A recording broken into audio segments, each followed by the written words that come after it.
Hello বন্ধুরা, সবাই কেমন আছো? এখন তো চলছে নবরাত্রি উপলক্ষে মা করছে একটা নিউ মেনু, তাই ভাবলাম তোমাদের সাথে শেয়ার করি।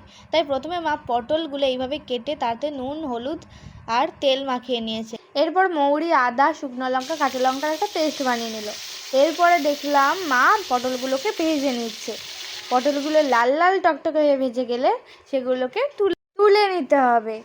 নবরাত্রি উপলক্ষে তো আমাদের বাড়িতে 9 দিন নিরামিষ হচ্ছে। তোমরা কারা কারা নিরামিষ খাচ্ছ অবশ্যই কমেন্টে জানিও।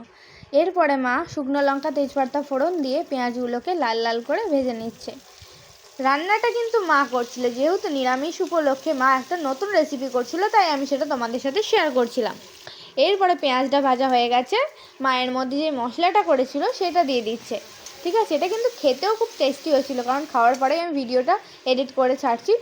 এরপরে মা নুন, হলুদ আবার দিয়ে দিল, তারপর অনেকক্ষণ কষিয়ে নিয়েছিল। কষিয়ে নেওয়ার পর এখানে দিয়ে দিল গোলমরিচ গুঁড়ো দিয়ে আবার একটু ভালো করে কষিয়ে নিয়ে তারপরে এখানে জল দিয়ে দিয়েছিল। তারপরে যে ভাজা পটলগুলো ছিল সেইগুলো দিয়ে নাড়াচাড়া করে নিল।